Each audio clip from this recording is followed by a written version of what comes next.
ان میں سے نمبر 1 ایران ہے. اگر ہم چلتے ہیں عرب سے مشرق کی طرف تو ایران ایک اعتبار سے یہ بازی لے گیا ہے پورے عالم اسلام پر. ان کے مذہبی عقائد، ان کی فقہ سے ہمیں جو اختلاف ہے وہ ہے اپنی جگہ پر ہے. آپ کو معلوم ہے میرے بارے میں کسی کو اشتباہ نہیں ہو سکتا اس اعتبار سے. میری جس درجے دشمنی رکھی گئی ہے، جس طرح میرے سر کا جو ہے مطالبہ ہوتا تھا، 2 ہی آدمی تھے پاکستان میں کہ جن کے سر مانگے گئے.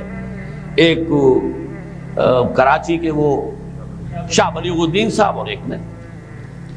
تو اس حوالے سے وہ اپنی جگہ پر اختلاف ہے، لیکن اس حقیقت کا اعتراف کیے بغیر نہیں رہا جا سکتا پورے عالم اسلام میں یہ واحد مسلمان ملک ہے جس نے بہرحال اپنی شریعت، اپنے عقائد کے مطابق ایک مذہبی انقلاب برپا کیا.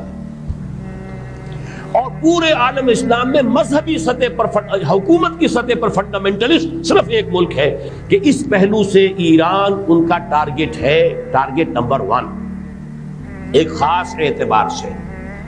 ٹارگٹ نمبر 1 ایک دوسرے اعتبار سے ہم ہیں، وہ میں بعد میں عرض کروں گا.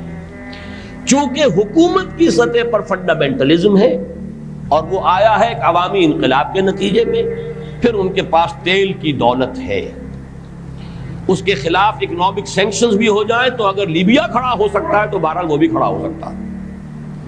اور نقشہ وہ دنیا کو دکھا چکا ہے کہ لڑا دے ممولے کو شہباز، یہ نقشہ بھی اس نے دکھا دیا. یہ ہے ایران کا معاملہ. نمبر 2 پاکستان. پاکستان 400 برس کی تجدیدی مساعی کا امین ہے، امانت دار ہے.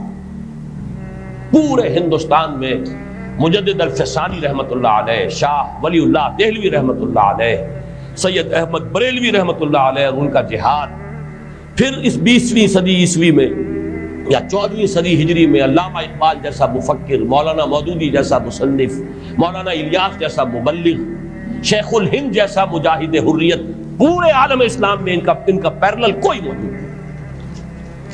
یہ 400 سال کی تاریخ ہے، اس کی امانت اور اس کے نتیجے میں یہاں کے مڈل کلاس میں فنڈامنٹلزم کا ایک نیوکلیس ہے.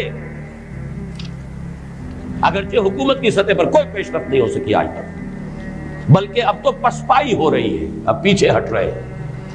وہ ہمارے ان سیاسی جو بھی زعماء ہیں، جو جماعتیں ہیں، ان کی غلطی ہے اور الیکشن ہی کو واحد میدان بنا کر اس کے اندر اپنا سارا وقت و توانائی اور قوتیں ضائع کر دینا.